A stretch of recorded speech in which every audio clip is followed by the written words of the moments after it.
보고 싶었습니다. 잘 지내셨죠?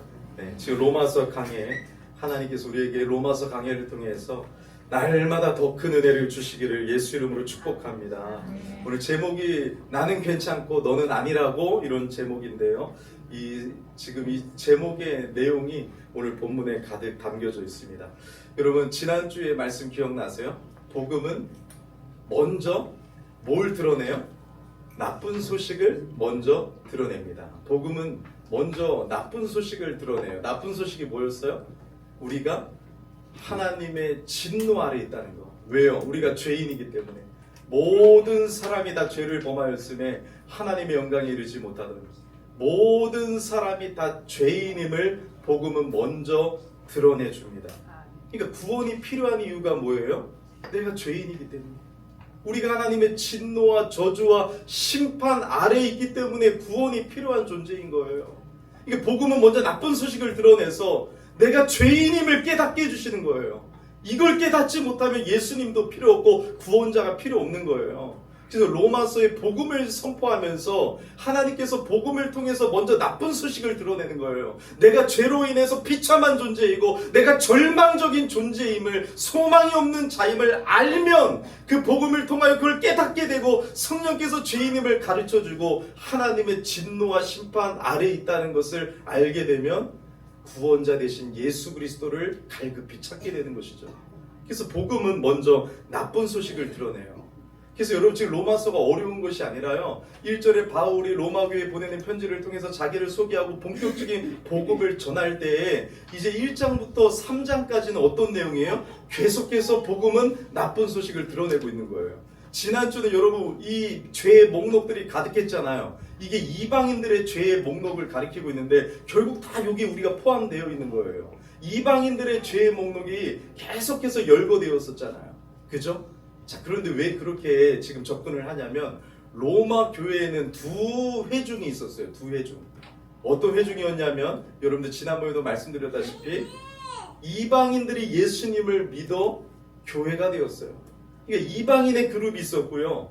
유대인들 중에서도 예수님을 믿어 이제 교회가 되었어요. 로마 교회 안에는 두 회중, 이방인들과 유대인들이 있었단 말이에요. 바울이 편지하면서 이방인들의 죄의 목록을 막 열거하기 시작합니다. 로마 교회가 믿음으로 참 훌륭한 교회였지만 남을 판단하는 이 유대인들의 특권의식, 선민의식이 있었단 말이에요. 이방인들을 사람 취급 안 했단 말이에요. 교회 안에서도 남을 판단하고 비판하고 이방인들을 정죄하는 이 교회에 문제가 있었단 말이에요. 여러분 이 지상교회는 문제가 없는 교회가 없어요. 왜? 우리가 다 죄된 본성을 가지고 있기 때문에. 구원받았지만 이미 아직 사이에 있기 때문에 용서받은 죄인들이기 때문에 우리의 영혼은 구원받았지만 몸은 아직 완성되지 않았기 때문에 여러분 교회 안에 문제가 일어날 수 있단 말이에요. 그래서 여러분 유대인들이 이 베베를 통해서 로마교회 성도에게 보내는 편지, 이 베베가 로마교회 성도들을 쫙 앉혀놓고 읽었단 말이에요. 이 두 회중이 그 말씀을 들었단 말이에요. 그때 유대인들이 아마 팔짱을 끼고 이방인들의 죄를 열거할 때 맞아 저 나쁜 놈들, 저 이방인들이 저런 개와 돼지 같은 저런 죄인들이지, 맞아 바울이 역시 하나님의 말씀 잘 전하고 있네 하면서 막 박수를 쳤을 거예요. 근데 여러분 이 화살이 2장 1절에 이제 누구에게로 돌아가요? 남을 판단하는 사람아, 그게 누구예요? 유대인들을 말하고 있는 거예요. 이 화살이 유대인들에게 돌려지고 있어요. 유대인들이 깜짝 놀라겠죠. 이방인들도 여러분 이제 주눅 들다가 고개를 팍 들었겠죠. 그러니까 여러분 이방인이나 유대인이나 다 하나님 앞에서 죄인인데 여러분 이방인들의 죄의 목록에 다 우리가 포함되어 있고요. 유대인들의 죄를 지적하지만 다 우리가 포함되어 있고요. 그래서 3장의 모든 사람은 하나님 앞에 범죄했으므로 여러분 우리 모두는 다 죄인임을, 복음은 나쁜 소식을 계속 드러내므로 예수 그리스도를 향하게 나아가고 있다는 것이에요. 그래서 지금 이 화살이 유대인들에게 돌려지고 있습니다. 1절에 보니까 그러므로 남을 판단하는 사람아, 이 유대인들을 지적하고 있는 거예요. 쉽게 말하면 이 이방인들을 정죄하고 판단하는 여러분들은 다른 줄 아십니까? 유대인 당신들은 다른 줄 아십니까? 지금 이방인들을 정죄하고 판단하고 있지만 이방인들과 본질적으로 똑같은 죄인임을 당신들은 알고 있습니까? 2장 1절이 바로 그런 말이에요. 여러분 1차적으로는 유대인을 가리키지만 이 유대인들과 같은 모습 속에 우리의 모습이 담겨져 있어요. 그리고 우리가 겉으로 볼 때는 선한 사람들이 다 여기에 포함돼요. 이 장에 여러분 도망갈 수가 없어요. 우리는 피할 길이 없어요.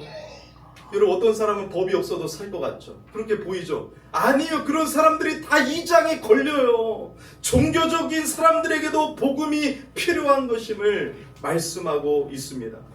오늘 우리 제목처럼 우리는 꼭 나는 괜찮고 너는 아니라고 하는 이 죄의 교활성이에요.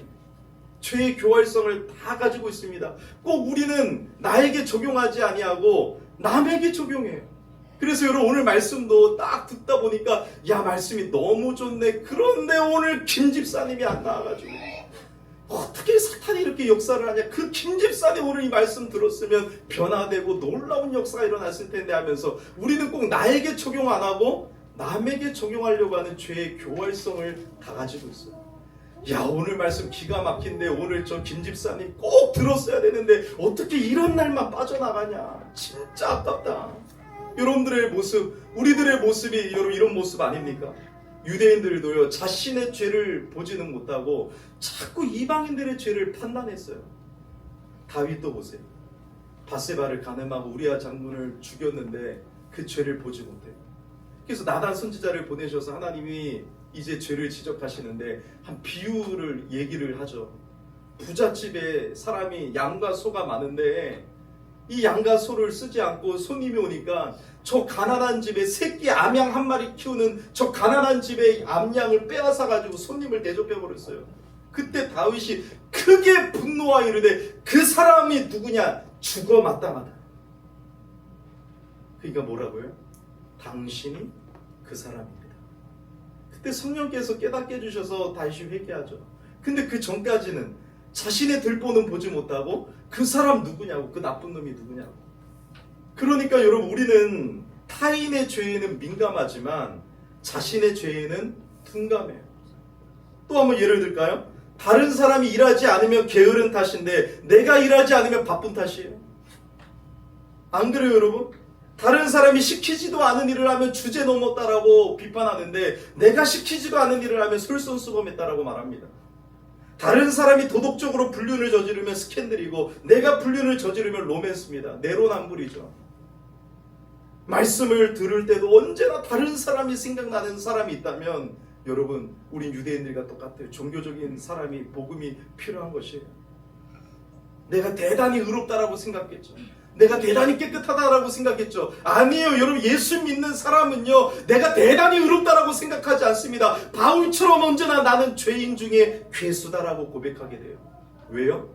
나 같은 죄인을 용납해 주시고 품어주신 그 주님의 사랑 은혜 때문에 내가 예수 그리스도의 의의 옷을 입었다라는 것을 알기 때문에 언제나 겸손하게 반응합니다. 여러분 조금 신앙생활 하다 보니까 내가 대단히 의롭고 내가 직분의 자리에 앉아있으니까 내가 대단한 것 같아요? 내가 모든 예배에 다 나오니까 여러분 다른 사람들이 다 참게 보입니까? 그 사람에게 복음이 필요합니다. 복음만이 나를 고칠 수가 있어요. 여러분 우리는요 우리의 의로움을 드러내려고 다른 사람들을 자꾸 비판하고 깎아요. 다른 사람을 비판하고 깎아야지 내가 나의 의로움이 드러나거든요. 우리 그런 존재예요. 그래서 그것을 통해서 나를 인정받으려고 해요. 하나님이 나 같은 죄인을 그저 인정해 주셨음에도 불구하고 우리 인정 욕구에 시달려서 나의 의로움을 드러내고 남을 까는 방식으로 자신을 높이고 인정받으려고 합니다. 여러분 내가 유독 싫어하고 비판하고 판단하는 사람이 누구인 줄 아세요? 나랑 똑같은 사람을 판단하는 거예요. 내가 유독 싫어하고 비난하고 판단하는 사람이 있어요. 그 사람과 내가 비슷한 사람일 확률이 너무나도 높습니다. 나랑 똑같으니까. 여러분 판단하고 비판하는 것이에요. 여러분 어떻게 신앙생활하고 계세요? 유대인들의 문제가 아니에요. 우리 여러분 교회 안에 있는 그리스도인들의 문제가 유대인들과 비슷합니다. 우리는 남을 잘 판단하고 비판하는 것으로 신앙생활을 대신하려고 하는 경우가 너무 많아요. 그 판단과 비판으로 내가 괜찮은 사람인 것처럼 자꾸 포장하려고 해요. 그리고 있는 모습 그대로 나와야 돼요. 나의 연약함을 드러낼 줄 알아야 돼요. 나의 죄악을 드러낼 줄 알아야 돼요. 이게 겸손이에요. 이게 하나님의 은혜를 받을 수 있는 사람의 모습이에요. 성령님은 하나님 앞에 자복하게 합니다. 내가 어찌할꼬. 그러면 쟤는 어찌할꼬. 여러분 자꾸 포장하지 마세요. 의로운 척, 여러분 거룩한 척 하지 말고, 여러분 교회 나와서 거룩하면 내가 거룩해 보입니까? 사람을 속일 수 있지만 하나님은 속일 수가 없어요. 종교적인 사람의 특징은 판단하는 것이에요. 유대인들 대단히 종교적인 사람들이에요. 남을 판단하는 자리에 있었습니다. 여러분들은 어떠세요? 누군가를 보면 왜 저 사람 맨날 지각해? 이게 보이기 시작합니까? 그 사람 대단히 종교적인 사람인 거예요. 여러분들이 예배당에 나와서 나보다 열심히 없는 사람들을 자꾸 거슬립니까? 판단하고 지적하고 있습니까? 저 사람 저거 왜 이렇게 열심히 없어? 왜 이렇게 봉사를 안 해? 왜 이렇게 기도를 안 해? 나의 열심으로 다른 사람의 열심 없음을 판단하고 있다면, 여러분들의 고상함이 어떤 이들의 범죄와 약함을 판단하는 근거가 된다면 우리 위험한 것입니다. 탕자의 형을 보세요. 언제나 완벽합니다. 언제나 옳습니다. 언제나 그 흠잡을 데 없는 아들이었습니다. 그의 유일한 문제가 자신의 오름이었습니다. 그 오름 때문에 집 나간 동생을 인정하지 않습니다. 그 집 나간 아들이 집에 돌아오니까 나의 오름 때문에 그 동생을 환영하지 않고 그 동생을 환영하는 아빠를 정죄해버립니다. 나의 오름 때문에, 나의 의로움 때문에, 나의 종교적인 모습 때문에 다른 사람을 다 죽이고 있는 것이죠. 너무나도 내가 옳기 때문에 돌아온 동생을 받아줄 수 없는 거예요. 판단과 정죄밖에는 할 수 없어요. 여기에 위험이 있는 것이죠. 모든 종교적인 사람들의 위험이 있어요. 복음만이 이것을 고칠 수가 있어요. 이게 우리의 문제거든요.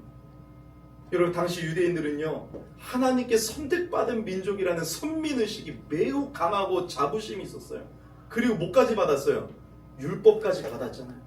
이 말씀을 받은 특권이라는 것은 이들이 여러분 뽕을 세우고 다녔던 것이에요. 언약 백성이라는 신분의 표지예요. 그 결과 이방인들을 개 취급하고 돼지 취급하고 사람 취급하지 아니하고 밥상교제를 거부해버렸습니다. 밥상교제를 거부했다는 건 뭐예요? 사람으로 상종하지 않았다는 거예요. 유대인들은 자신들이 하나님의 선택을 받았고 이방인들처럼 살지 않았다는 이유로 대단히 우리는 죄가 없다라고 고백하며 다녔어요. 여러분, 이방인들은 우상을 숭배하고 별짓을 다 했잖아요. 근데 유대인들은 그래도 하나님 안에 있었기 때문에 우상 숭배하지 않았습니다. 하지만 주님이 뚜껑을 열면 어때요? 간음하지 않았지만 마음속엔 간음이 가득 차 있었습니다. 그들이 우상 숭배하지 않았지만 마음속으로는 세상을 너무나도 사랑했습니다. 그래서 남을 판단하는 사람아, 너희들은 죄가 없는 줄 아느냐? 너가 판단하는 그것이 죄고 그것을 통하여 너가 정죄를 받을 것이다. 하나님은 심판하신 하나님이라고 바울은 외치고 있어요. 여러분, 그 누구도요, 하나님의 절대적인 심판에서 벗어날 수가 없습니다. 여러분, 내가 너무 의롭다라고 생각하는 사람들은 오늘 이 말씀에서 깨져야 돼요. 복음은 나쁜 소식을 드러내야 돼요. 이방인들의 죄의 목록, 지난주에 여러분 걸리지 않았다면 오늘 걸려야 되고요. 3장이 끝날 때까지 우리가 죄인임을 철저히 깨달아야 됩니다. 그래야 예수 그리스도가 나의 부요함이라고 찬양할 수 있어요. 그냥 노래가 좋아서 흥얼거리는 게 아니라 예수 없이는 망하는구나, 예수가 생명이구나, 이 고백이 진짜로 되어져야 돼요. 예수로 충만한 것이 최고의 복입니다. 하나님의 심판대 앞에 서면 50보 100보예요. 마더 테레사의 그 여러분 의로움, 우리의 의로움, 하나님이 하늘에서 보시면 다 똑같습니다. 하나님 앞에 설 수 있는 사람이 없어요. 자, 그렇다면 하나님은 우리를 어떻게 판단하고 계시느냐? 유대인들, 너가 판단의 자리, 심판 자리에 앉아있지 말아라. 하나님만이 판단하시는 분인데, 그 하나님 우리를 어떻게 판단하시냐? 2절에 보니까 하나님은 우리를 진리대로 심판하십니다. 진리대로. 우리의 기준이 다 있죠. 그건 여러분 진리가 아닙니다. 하나님의 진리대로 우리들을 심판하세요. 유대인들이 아무리 이방인들과는 다르다고 자부하지만 본질적으로는 같은 죄를 지고 있는 것이에요. 심판자이신 하나님께서 진리대로 심판하실 때 껍데기만 보시는 것이 아니라 사람의 속의 실상을 보고 심판하십니다. 그래서 바리새인들을 보면 뭐라고 했어요? 예수님이 회칠한 무덤과 같다. 거룩했죠. 11조를 드렸죠. 안식일을 지켰죠. 수많은 율법을 다 지킨다라고 했죠. 바울도 옛날에는 어떤 모습이었어요? 내가 율법에 흠이 없는 자다 이렇게 고백했단 말이에요. 근데 진짜 그런 줄 알았지만 결국은 예수님이 그 안을 보시고 진리대로 판단하시니까 회칠한 무덤과 같다. 하나님은 껍데기만 보시는 것이 아니에요. 그래서 오늘 말씀에 사람을 외모로 취하지 아니하시고 우리 마음의 중심을 보시는 하나님이세요. 우리 마음에 얼마나 죄가 가득한지를 다 판단하고 계시고 심판하시는 하나님이십니다. 여러분, 인간 요즘에 청문회 많이 하죠. 인간 청문회에도 다 까발립니다. 털어서 먼지 나는 사람이 없듯이 여러분 청문회 여니까 다 까발렸어요. 그죠? 하나님의 진리 앞에 서면 다 까발려져요. 우리는 하나님을 피해갈 수 없습니다. 그게 로마서 2장 1절과 2절이에요. 이런 일을 행하는 자에게 하나님의 심판이 진리대로 되는 줄 우리가 아노라. 우리는 하나님을 두려워할 줄 알아야 됩니다. 하나님 앞에 항상 두려워할 줄 알아야 돼요. 자, 두 번째, 하나님은 우리를 어떻게 판단하시는가. 6절 말씀인데요. 각 사람의 행한 대로 심판하시는 분입니다. 각 사람의 행한 대로 심판하세요. 여러분, 유대인들이 율법을 가지고 있었어요. 율법을. 그 율법을 날마다 듣는 분위기 속에서 살았기 때문에 행함에 있어서는 자부심이 있었어요. 근데 여러분, 율법을 가지고 있는 것과 율법을 따라 살고 있다는 얘기는 차원이 다른 얘기예요. 여러분들 집에 성경이 20권이 있는 것과 내가 성경대로 사는 것과는 완전히 차원이 다른 얘기예요. 여러분들이 신구약 성경을 하나님이 허락해 주셨죠. 유대인들은 구약만 허락해 주셨죠. 우리 신구약 성경을 가지고 있는 우리에게 물으실 거예요. 여러분, 하나님의 말씀을 우리에게 주신 것만 자랑하지 말고 말씀은 순종하는 것이 중요한 거예요. 말씀을 듣기만 좋아하는 사람이 있는데 듣기만 좋아하면 안 되고 말씀에 순종함이 있어야 되는 것이에요. 각 사람의 행한 대로 하나님을 심판하시는 공의의 하나님이신 것입니다. 율법을 자랑했어요. 유대인들은요. 율법을 가지고 있다고 늘 하나님과 바른 관계 안에 있다라고 착각을 했어요. 율법을 가지고 있는 게 하나님과 바른 관계 안에 있다라고 착각을 했어요. 여러분들 이렇게 예배만 드리면 하나님과 바른 관계에 있다라고 착각하는 경우가 너무 많아요. 하나님과 동행하는 것을 잊어버리고 수요 예배, 모든 예배만 나오면 하나님이 함께 해주시겠지. 내가 하나님과 함께 살아가는 것이라고 착각하는 경우가 너무 많아요. 유대인들이 그랬어요. 율법을 가지고 있는 것이 하나님과 바른 관계 안에 있다라고 착각했고요. 회개도 우리에게는 해당되지 않는 것이라고 했어요. 회개에 졸업한 사람들이었어요. 절대로 회개하지 않습니다. 세례는 고개를 들지 못하는데 바리새인들은 뻔뻔하게 고개를 들고 기도했습니다. 여러 가지 특권이 있었지만 하나님께 불순종하고 결국 구약이 말하는 예수님을 영접하지 않았어요. 그 행위대로 심판하게 될 것입니다. 구약이 그렇게 율법이 말하는 예수 그리스도를 영접하지 않았어요. 가장 큰 죄 아니겠습니까? 그로 인해 더욱 독한 심판을 받을 것이에요. 우리 조심해야 돼요. 우리에게도 성경을 주셨잖아요.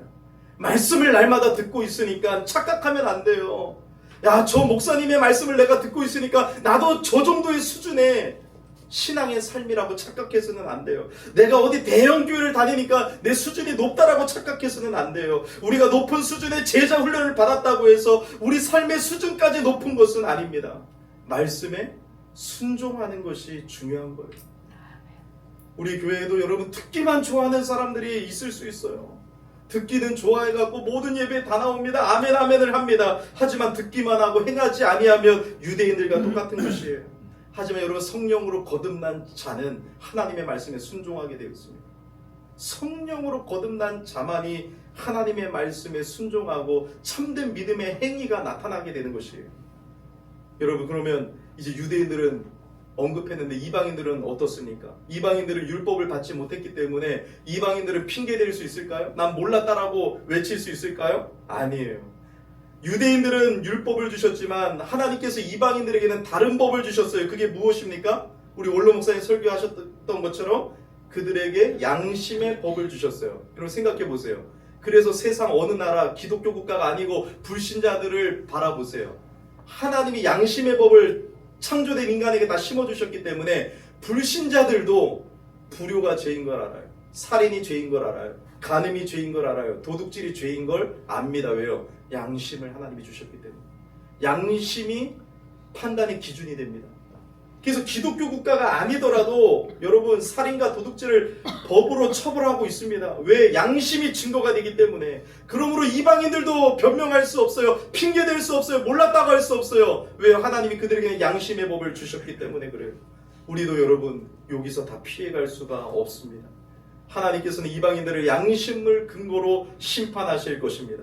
율법을 받은 사람은 율법이 심판의 근거가 되고, 율법을 받지 못한 사람은 하나님이 창조하실 때 인간 속에 새겨놓으신 양심이 심판의 근거가 되는 것이에요. 그게 12절 말씀이에요. 12절 말씀 한번 읽어볼까요? 무릇 율법 없이 범죄한 자는 또한 율법 없이 망하고, 무릇 율법이 있고 범죄한 자는 율법으로 말미암아 심판을 받으리라. 그리고 뒤에 보면 양심의 얘기가 나오죠. 자, 이제 여러분, 하나님은 또 우리를 어떻게 판단하시냐. 16절을 보면 하나님은 은밀한 것까지도 심판하시는 분이십니다.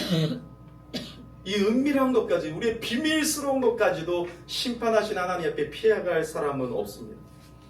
아무리 바리새인들이 거룩한 척을 하고 사람들에게 여러분 내가 율법을 다 지켰다라고 할지라도 예수님 앞에서는 회칠한 무덤들이었어요. 여러분, 전도서가 어떻게 끝나는 줄 알아요? 전도서 12장 14절이 마지막 절인데, 전도서가 끝날 때 이런 말씀을 해요. 하나님은 모든 행위와 모든 은밀한 일을 선악간에 심판하시리라. 하나님 모든 행위와 모든 은밀한 일을, 비밀스러운 일들을 선악간에 심판하시는 분이십니다. 우리는 언제나 남의 눈에 있는 티를 보기보다도 나의 눈에 있는 들보를 볼 줄 알아야 됩니다. 언제나 여러분, 다른 사람의 죄를 들추려고만 하지 말고 나의 안에 비밀스러운 모든 죄까지도 판단하시고 심판하시는 그 하나님 앞에 우리는 무릎 꿇어야 돼요. 어떤 사람은 자기가 투시의 은사가 있다 해갖고 막 당신만 보면 죄가 다 드러난다? 사탄의 짓이에요. 여러분, 성령님은 덮어주는 은사를 주세요. 성령님은 꿰뚫어서 파헤치는 은사를 주시지 않습니다. 절대로. 성령님은요, 남의 죄를 덮게 하시고 자신의 죄는 깨닫게 하시는 분이에요. 남의 죄를 들추게 하는 분이 아니에요. 성령님은 나의 죄를 자복하게 하시는 분이고 남을 세우게 하시는 분입니다. 물론 여러분, 우리가 교회 지체로서 서로 죄를 지을 때 여러분 성경의 말씀 따라 그 죄에서 돌이키게 하는 역할은 해야 됩니다. 그렇지만 여러분, 내가 다 안다라고 남을 판단하는 자리에 서가지고 너의 죄를 지적하면서 그 사람을 여러분 죽게 하지 않습니다. 성령님은 덮어주는 은사를 주시지 꿰뚫어 파헤치는 은사를 주시지 않습니다. 나 자신은 돌아보지 않고 남의 죄만 들추어보게 하는 것의 원천에는 마귀가 있음을 여러분들 알아야 됩니다. 나에게 적용해야 돼요. 왜 남에게 날선 칼날을 들이대십니까? 언제나 여러분 비밀스러운 것까지도 은밀한 것까지도 판단하시는 그 주님 앞에 여러분 무릎을 꿇어야 됩니다. 남들이 아무리 나의 행실을 칭찬할지라도 여러분 우쭐대면 안 돼요. 한 경건한 사람이 있었는데 제자가 있었어요. 이 제자가 이 선생님만 보면 다르거든요. 선생님 어떻게 이렇게 겸손하세요? 어떻게 다르세요? 저기 있는 감옥에 있는 사람들보다는 완전히 다르고 저기 있는 그리스도인보다는 완전히 다른 것 같아요. 저는 어떻게 그렇게 따라갈 수 있어요? 하니까 여러분 아니라고 저 감옥 속에 있는 사람들도 나에게 부어주신 하나님의 은혜가 있다면 저 사람들도 나처럼 살 수 있다고. 나는 죄인 중에 괴수라고. 내게 하나님의 은혜가 부어졌기 때문에 내가 하나님의 은혜에 따라 살아갈 수 있는 것이지, 저 사람들에게도 나와 동일한 은혜가 부어지면 저 사람들도 거룩하게 하나님의 은혜 가운데 살 것이네 하면서 겸손하게 고백하는 것을 통해서 이 제자가 많이 은혜를 받습니다. 맞습니다. 여러분, 내세울 곳이 없는 자들이에요. 우리는 이방인들의 죄의 목록에 걸리고 유대인들의 죄의 목록에 걸리고 그 하나님의 심판 앞에 여러분 50보 100보고 다 여러분 걸릴 수밖에 없는 죄인입니다. 우리를 판단하시는 하나님 앞에 서서 나의 죄인됨을 그분 앞에 드러내고 하나님의 긍휼과 용서하심을 구하며 예수 그리스도를 나의 삶의 구원자로 주님으로 모시고 살아가는 것이 우리에게 가장 복된 길인 것입니다. 여러분, 하루하루 진노를 쌓아가시면서 돌이킬 수 없는 마지막 심판대 앞에 서시겠습니까? 아니면 여러분 지금 회개하시겠습니까? 지금 회개하지 않아도 아무 일이 없고 그냥 하루하루를 지나가는 것 같지만 오늘 말씀에 분명히 하나님의 진노를 쌓아가고 있는 것이라고 하나님은 말씀하고 계십니다. 사랑하는 여러분, 예수님을 믿고 있는 우리들은요, 지금 나쁜 일을 저질러도 아무 일도 없다고 해서 하나님이 나를 사랑하셔서 그냥 지나갔다라고 착각해서는 안 돼요. 오늘 말씀을 통해서 적용할 게 뭐예요? 여러분, 즉각적으로 주님 앞에 무릎 꿇고 회개해야 됩니다. 하나님의 인내와 용서하심을 악용했던 유대인들처럼 살면 안 돼요. 오늘 4절과 5절 읽어볼게요. 4절 5절. 혹 내가 하나님의 인자하심이 너를 인도하여 회개하게 하심을 알지 못하여 그의 인자하심과 용납하심과 길이 참으심이 풍성함을 멸시하느냐. 여러분, 우리가 하나님의 사랑으로 내가 죄를 짓고 있음에도 불구하고 하나님의 용납하심과 길이 참으심과 풍성함을 멸시하면서 하나님의 은혜를 악용하고 있지는 않습니까?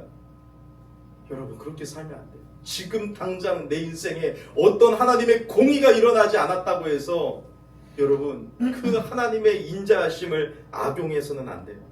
고집을 부리고 5절에 네 고집과 회개하지 아니한 마음을 따라 진노의 날 하나님의 진노를 쌓고 있다라고 하나님은 말씀하고 계세요.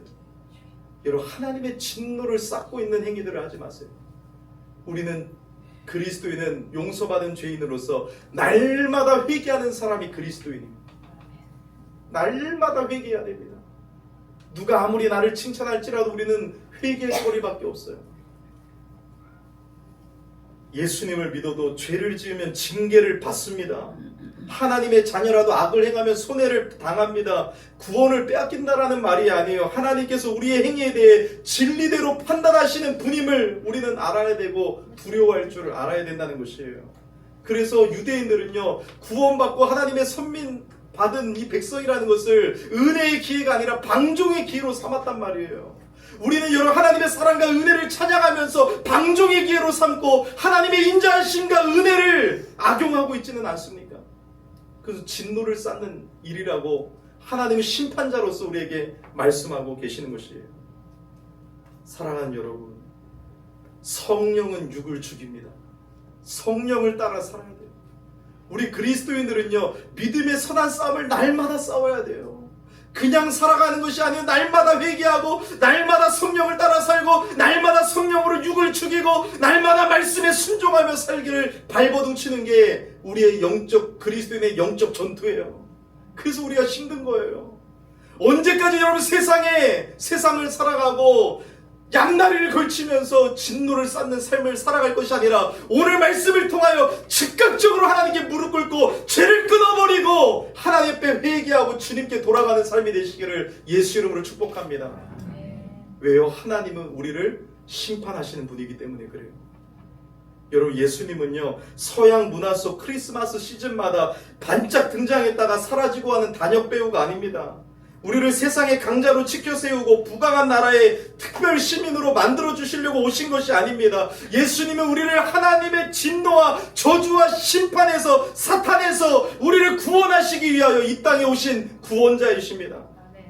이 세상에 줄 수 없는 이 땅과 하늘나라를 연결하는 축복을 주려고 오신 분이 바로 예수님이세요. 그리스도로 인해서 심판이 면해지는 거예요. 그리스도로 인해서 그 사랑과 그 용납하심을 통해서 우리가 용납되어지는 거예요. 예수님이 나의 죄를 위하여 십자가에서 해결하셨기 때문에 우리가 하나님의 심판과 저주를 면할 수 있는 거예요.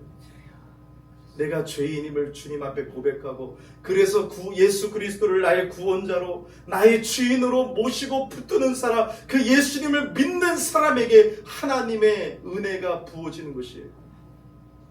그래서 여러분, 예수 안에는 할례나 무할례나 효력이 없으되 사랑으로서 역사하는 믿음만 남게 되는 거예요. 예수님을 믿는 믿음으로만 하나님을 사랑하고 이웃을 사랑할 수 있고요. 믿음에만 역사가 나타나고 그 예수님을 믿는 믿음만이 우리가 하나님의 진노에서 벗어날 수 있는 길이 되는 것입니다. 예수 그리스도를 믿어야 돼요.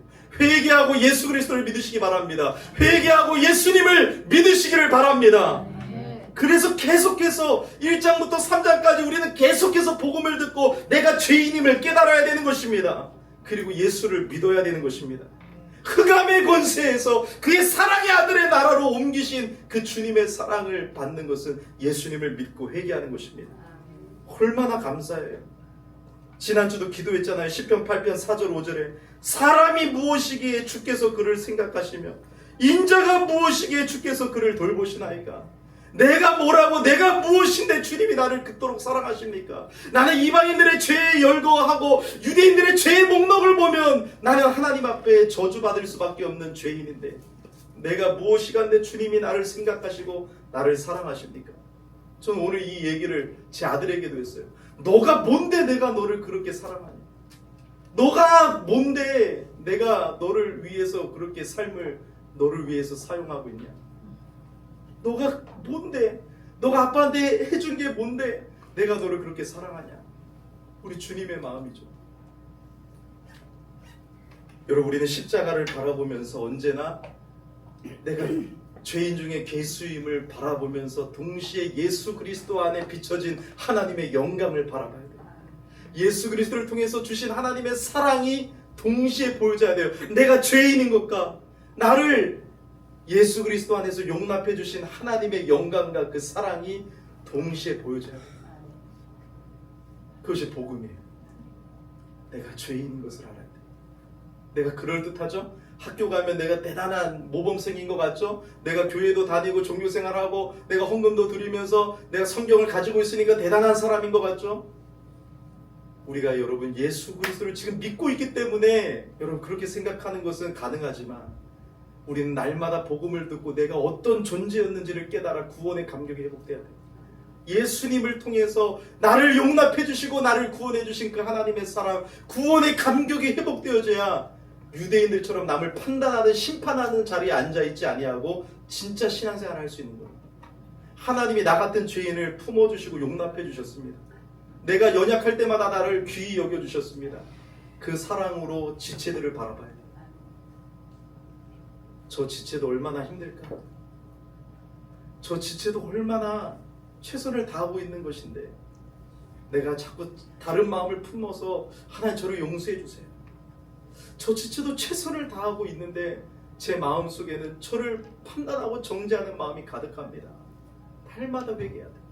나를 품어주신 하나님의 사랑으로 저 성도들을 사랑하게 해주세요. 나를 품어주신 그 사랑으로 우리 청년들을 대하게 해주세요. 나를 품어주신 그 사랑으로 우리 영혼들을 바라보게 해주세요. 그게 여러분 바른 신앙생활이에요. 우리를 그리스도 안에서 용납하시고 사랑하신다고 하시는 하나님의 무한한 자비와 은혜, 그 선하심을 우리는 경험했습니다. 그러므로 여러분 우리는 복음이 필요한 사람이었고 그 복음을 통해서 하나님의 사랑과 용납하심과 은혜를 받은 사람들입니다. 남을 판단하는 자리에 서서 심판자의 자리에 앉아있지 말고 겸손히 낮아져서 주님께 받은 사랑으로 우리 여러분 서로를 대하고 교회를 아름답게 세워가는 하나님의 귀한 백성들 되시기를 예수 이름으로 축원드립니다. 우리 찬양 드리고 기도하겠습니다.